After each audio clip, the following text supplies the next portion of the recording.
लालू जी का बयान आता है संविधान बचाना है और सबसे ज्यादा कानून तोड़ने वाले नेता का नाम है लालू प्रसाद। राजद का मतलब होता है गुंडाओं की पार्टी, गुंडा है। मोदी तो छोड़ दीजिए, अब अंबेडकर साहब भी संविधान नहीं बदल सकते हैं। एकदम स्पष्ट रहिए, राजद की गुंडागर्दी को भी ठंडा ही करेंगे, चिंता मत। उनके लिए आरक्षण का मतलब होता है उनकी पत्नी, उनका बेटा, उनकी बेटी, और भारतीय जनता पार्टी के लिए पूरा समाज ही आरक्षण। अरे आपके आदरणीय माताजी, पिताजी दोनों मुख्यमंत्री रहे बिहार में, 1 लाख लोगों को भी सरकारी नौकरी 15 साल में नहीं मिली। लालू जी को चिंता है टूरिस्ट बेटी को एमपी कैसे बनाना है, इसकी चिंता है। जिस तरह देश में मोदी जी की गारंटी है, जहां भ्रष्टाचार होगा वहां मोदी सरकार का स्ट्राइक होगा। राजद का मतलब होता है गुंडाओं की पार्टी, गुंडा है।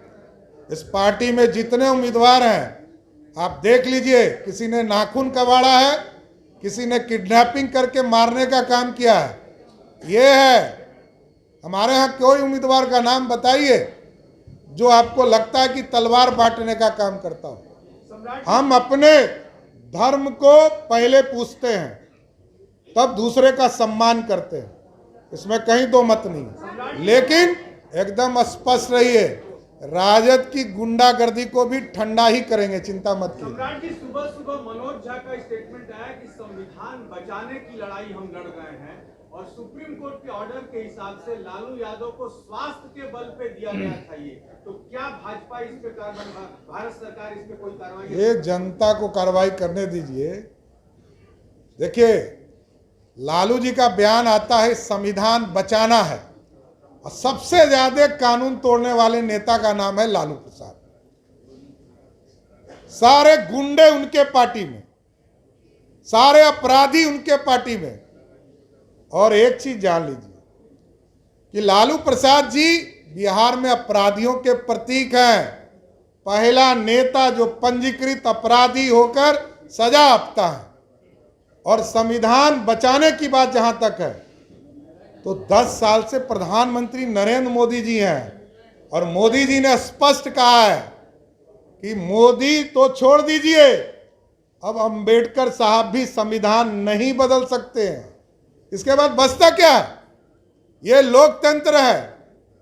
जिनको लोकतंत्र में लोक लज्जा होता है वही मुख्य धारा में खड़ा होता है। जनता को तय करने दीजिए।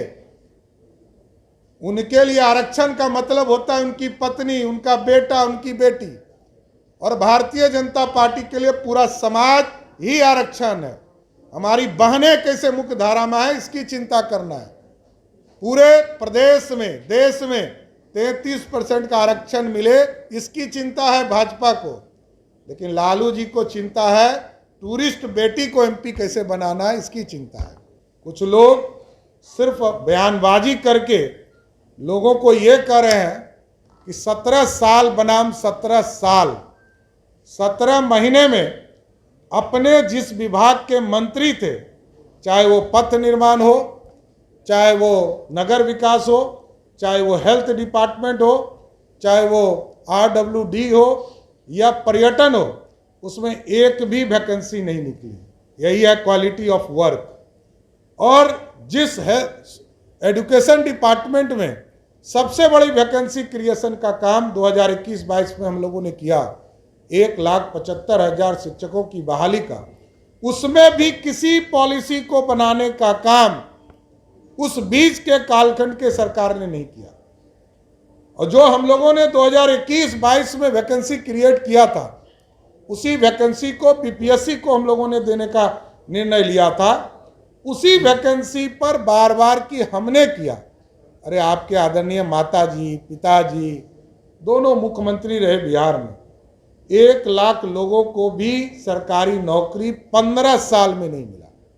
और नीतीश कुमार जी ने 2005 से लेकर 2020 तक में 7.5 लाख लोगों को नौकरी दिया। और 2020 से 2025 में एनडीए का कमिटमेंट है कि हम 10 लाख सरकारी नौकरी देंगे। इसके साथ साथ 10 लाख लोगों को रोजगार देने की चर्चा हम लोगों ने किया था, जो बढ़ा दिया इस बार। अब 94 लाख लोगों को हम लोगों ने चिन्हित किया है, जिसको 2 लाख तक का सहायता बिहार सरकार देगी, पूर्ण रूप से सहायता देने का काम करेगी। मार्च के महीने में हम लोगों ने कानून बनाया है कि जो माफिया हैं, बालू माफिया, शराब माफिया और ज़मीन माफिया, जो गरीबों के ज़मीन को हड़पने का काम करते हैं, उनको भी हम लोग चिन्हित करने का काम शुरुआत किए हैं। और इस सारी प्रोसेस को पूरा करके अब कार्रवाई करने का भी समय आ गया है। इसलिए जिस तरह देश में मोदी जी की गारंटी है, जहां भ्रष्टाचार होगा वहां मोदी सरकार का स्ट्राइक होगा, उसी तरह बिहार में भी जहां माफिया होंगे उनके खिलाफ एनडीए की सरकार कार्रवाई करने का काम करेगा।